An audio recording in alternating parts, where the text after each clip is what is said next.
туугандар эле үй талашып, жана мураскорлукту талашып, соттошуп, ал эле эмес адан өтүп, ошол өтүп кеткен атанын же апанын бир туугандарына чейин уже бири менен соттошуп, уруш, жаңжал болуп атат да. Кантип тарбияласаң, ошону деген эми мен ойлойм балдарыңдан ошону көрөсүң да. Бул ата энесин таштап салыш, кандай болбосун ата энеси? Жаман мамиле кылдыбы, туура эмес жашап атабы, ичеси дагы эмне кылат? Бардыгы. Эртең кылган салтты сакташ үчүн ушундай закондорду мыйзамдар киргизсе туура эле деп ойлоймун да. Иштейт. Эмнеге? Ишаны иштете турган сиздер менен бизде. Мурда карылар үйүндө кыргыздардын саны дээрлик жокку эсе болсо, азыр 70%-ын түзүп калды. Бул албетте өкүнүчтүү жагдай. Мындан улам жогорку кеңештин депутаттары ата энесин карылар үйүнө өткөрсө, же болбосо карыган кезинде камкордук көрсөтпөсө, ата энесинин мүлкүн балдарына өткөрбөө тууралуу мыйзам долбоорун сунуштап жатышат. Бул тууралуу калган эл өкүлдөрү эмне дейт? Биз азыр пикирин сурап көрмөкчүбүз. Автору мен жана бир топ депутаттар биз ал идея каяктан келди? Биз негизи эле мураскорлукту карап атканбыз. Тилекке каршы биздин коомчулукта акыркы учурларда ошол бир туугандар эле үй талашып, жана мураскорлукту талашып, соттошуп, ал эле эмес адан өтүп, ошол өтүп кеткен атанын же апанын бир туугандарына чейин уже бири менен соттошуп, уруш, жаңжал болуп атат да. Бул реалдуу түрдө бизде коомдо болуп аткан практика. Анан өтүп карасаңыз, ушул карылар үйүндө бир топ ушул болбогон бизде кыргыздын салтына болбогон нерселер, жат нерселер тилекке каршы мына келип атат да. Изилдеп көрсөк, карап көрсөк, сүйлөшүп көрсөк даже, көрсө ошол бардыгы ушул мураскорлуктун тегерегинде да. Ошол үйдү эптеп алып калсам, ошол жака алып барып жаткызып койсом, ар кандай жолдор менен бирөө айтат, мени дейт Сокулукта жашайт элем, бул жака алда алып келди. Киргизип койду дейт. Сен ушул жерде жашап тур, мен азыр сенин үйүңдү сатайын дагы, сени өзүм жаныма алып келейин деп атам. Мен үйүмдүн Бишкекте экен да, Бишкектин жанынан үй алып берем деп, аны алдап, жана колун коюп, нотариустан койдуруп алып барып сатып, жана үйүн ата энесин ошого 1-2 ай караган, ошол бойдон таштап койду. Оформление болгондон кийин таштап койду да. Бул эмне деген? Бул кыргыздар эле болот. Кыргыздардын ичинде эле болуп аткан нерсе да. Ошон үчүн айтып атабыз, эгерде ушундай ата энеге анан мындай да бизде салт боюнча кичүү баласына калтырчу да. Анткени кичүү баласы менен ата энеси калат. Чоңдор кетип калат, үйлөнөт, жана башка болот. Кичүү баласы ар дайым ата эне менен болуш керек да. Бул салт бүгүнкү күнү каралбайт. Ал кичүү баласы караган күнү деле каза болгондон кийин эртеси чоң балдары келе атат дагы тең бөлөбүз. Де болсун сени вообще чыгарабыз деп ушундай бир тилекке каршы жаман нерселер болуп атат да.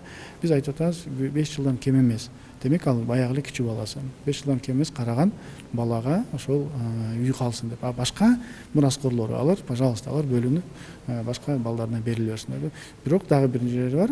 Эгерде ата энесин жанагындай кордоп карылар үйгө алып бара турган болсо, анда мураскорлук эч кимге тийбейт андачы. Анда бир баласы болобу, экинчи баласы кетип калып, биринчи баласы берип коюп айырмасы жок. Анда туура эмес болуп калат да. Ошондуктан бул дагы кичине болсо дагы анда жаман нерсеге барбасын. Ата энеси тирүү болсо дагы аягына чейин карасын деген ушундай бир милдет менен, максат менен жасаган мыйзамыбыз. Жаш кезиңде балдарыңа көңүл буруп, убактыңды бөлүп, кантип тарбияласаң, ошону деген эми мен ойлойм балдарыңдан ошону көрөсүң да. Ошол мамиле сага кайрылып келет да, көпчүлүк учурда. Ортодо деген ар кандай ата энелер болот.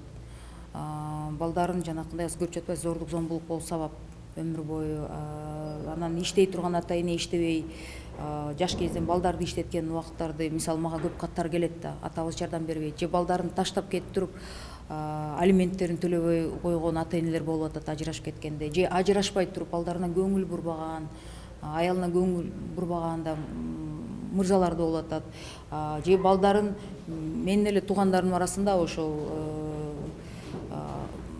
балдарын күйөөсүнө таштап туруп өзү сыртка чыгып кетет. Мен эми акча табам деп коюп, бирок ошо бойдон деген күйөөсү да иштеп жатса дагы келип туруп эмесин балдарына такыр көңүл бурбайт да, күкүкене дейби. Андай да учурлар болот да.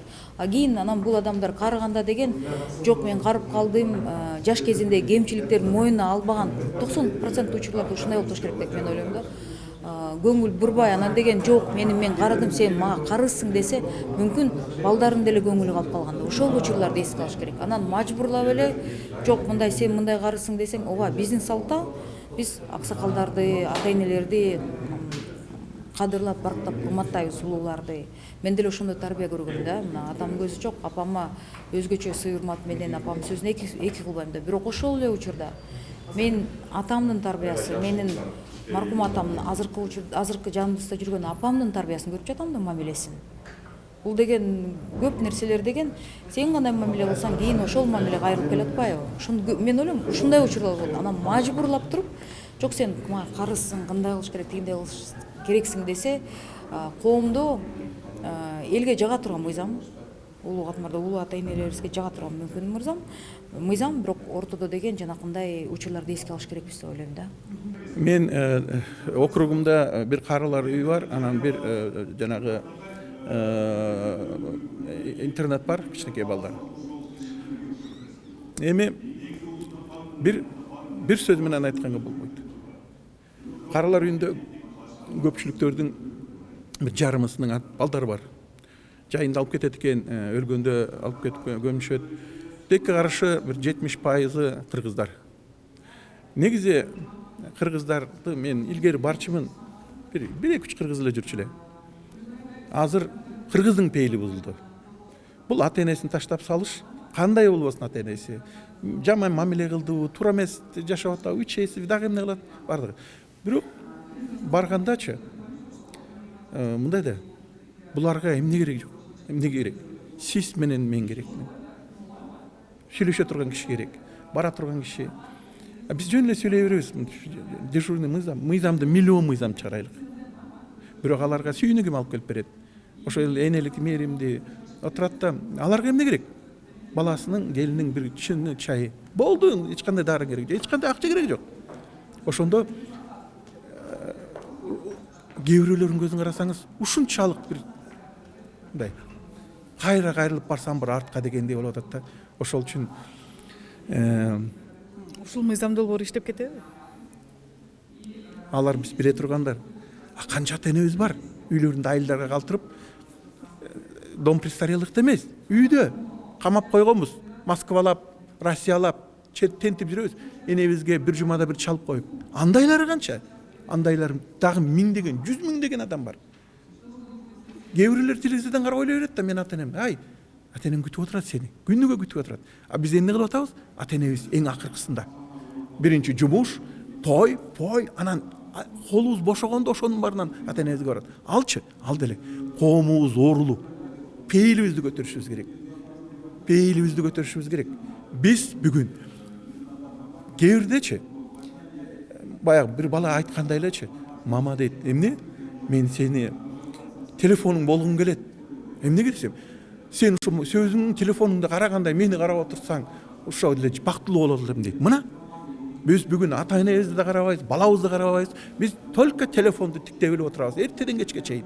Тегерегибизде эмне болуп атканын, ошентип балдарыбыздын өскөнүн байкабай калабыз. Эртең анан кийин ошол бала сени как раз ошол жерге телефонуң менен дом престарелыхка өткөрүп коет. Ошондуктан бүгүн телефон деген, интернет деген бала бардык мээбизди да жүрөгүбүздү да талып койгон. Ошол жердеги бирөөнүн баласына, бирөөнүн энесине кайгырабыз. Өзүбүздүн балабыз менен энебиз көчөдө жүргөнү менен, эмне кылып жүргөнү менен ишибиз жок. Ошондуктан мен айтып атпайм, ар бирибиз күнөөлүүбүз. Ар бирибиздин энебиз күтүп отурат үйдө чалып. Бирок мындай да, акча менен эчтекени сатып ала албайбыз. Мээрим, сүйүү, ошолордун баары керек аларга. Мындай барсаңчы, чөнтөктөрүнөн алып, баягы менин кызыма бирөөсү конфет берип атат. Конфет. Пак эмеге салфетка короп алыптыр. Демек ал конфет ал үчүн ушундай болгонун берип койду да. Ошону сактап жүрүп, мүмкүн айлап турган. Ошол конфетти берип атканда мен аябай бир чоң нерсе бердим дегендейчи. Ушунчалык да. Ошол үчүн мына баягы ёлка кылып койдук. Кичинекей музыкага барып бийлеп жүрүшөт. Ошол үчүн коомдун көңүлү керек аларгачы. Кээде эчтеке деле керек жок. Мына кээ анан дагы айтып коеюн. Бардым. Дуңган диаспорасы келип атат, башка улуттар келип атат. Кыргыз барбайт экен. Мына Карылар үйүнөбү? Карылар үйүнө ошол. Дегелер өздөрүнүн тамактарын жасап берет экен. Мечиттен барат экен көбүнчөчү. Мындай барса да бир экөө бирдеме алып барып коет экен, анан биягында 5-6 силерге окшогон блогерлер ошон тартып анан кайра алып кетип калабы деп кээде күмөн санайм да ошондон. Ошондуктан чын жүрөктөн эч кандай пиар эмес, эч кандай лайк эмес, чын жүрөгүбүздөн барсак ошондо болот. А эгерде баарыбыз лайк деп эле жүрүп эле берсекчи, ал жөн эле. Мындай да, ошол үчүн негизи ар бирибиз закондон эмес өзүбүздөн башташыбыз керек. Өзүбүздөн башташыбыз керек, өзүбүздүн мамилебизди балдарга түзүшүбүз керек, өзүбүздүн мамиле ата-энеге түзүшүбүз керек. Ошондон башталат. А сен бирөөнүн кошунанын үйүн, кошунанын энесин, кошунанын баласын эмес, өзүңдөн башта. Ошондо баардык сонун болот. А биз болсо жүрөбүз мына бир кемпирди үйүн тартып алышып ошо жергиликтүү бийликтер сатып жерип туруп, психоневрологический тыгып салыптыр. Мына сотто отуруп үйүн алып берип атамыз үйүнчү. Мынакей. Бирок ким күнөөлүү? Сатып алганбы, урдап алганбы, жок кошуналарбы? Кайдыгерлик менен карап, көрүп туруп, билип туруп, эч кимге айтпай. Ошол үчүн кээде ойлоносуң да, ким, эмне үчүн ошонун баары жасалынып атат? Потому что билет, коомун чыкпайт. Менин ишим эмес деп жүрө беришет. Дагы жакшы азыр журналисттер барсыңар, анча-мынча бирдемелерди чыгарып атасыңар. Андай болбосо, анда азыр билбейм эмне болуп коюп. Bir жагынан караганда вообще кыргыздын салты илгери пенсиядай болгон эмес да. Илгери эле бул вообще эле могу эче айтканда Востокто, чыгыш элдеринде эч качан пенсия болгон эмес. Ал балдарынын милдети болчу караганда. Кичине кезинде ата-энеси баланы карайт, ал эми ата-энеси карагандан кийин балдар мойнуна түшөт да. Ошол системаны келатканбыз. Азыр эми моундай кыйынчылык болгондуктан ушундай нерселерге барып атат. Себеби деген бул биздин саясий системабыз өзгөргөндө биздин менталитет да өзгөрөт, мораль өзгөрөлөт, башка нерселерден өзгөрөт, ички дүйнөбүз өзгөрүлөт да, ошого барып атабыз да. Анан мен бир жагы ойлойм, азыр эски мындай бул укуктуу жагынан туура эле деп ойлойм да. Себеби деген биз өзүбүздүн салтыбызды, менталитетибизди жанагы илгертен калган салтты сакташ үчүн ушундай закондорду мыйзамдарды киргизсе туура эле деп ойлоймун да. Себебиден чынында эле жанагы ата-эненин мүлкү ким караса балдар ошого калыш керек деп мен ошону туура деп табам да. Мен бул пикирди колдойм. Бирок эми ар бир эле бул турмушта кыргыз дейбизби, мусулман жараны балам үчүн, эли журтум үчүн деп жашайт да. Мен баланы ошого чоңойтосуң да, эртең мен карып калганда ошо мени карайт, башка кылат, көмөк берет депчи. Анан балаң алып барып, жанагы ажага апаргандын ордуна жанагы улайган жанагы абычкаларды алып барып, ата энелерди алып барып тапшырып атса тигиндей үйлөргөчү, бул туура эмес, жат көрүнүш. Мен колдойм, ушу бага турган баласына бериш керек, үй жайын баардыгын өткөзүп бериш керек ошого. Ошо аягына чейин өмүрү канча Алла Тааладан берсе ошол өмүрүн сүргөнчө ошо балдарга көмөк болуп, кийинки ошол үй жай, турак жай мурас катары калыш керек деп мен колдойм. Бул мыйзам иштеп кетет деп ойлойсузбу? Иштейт. Эмнеге? Аны иштете турган сиздер менен биз да. Коом.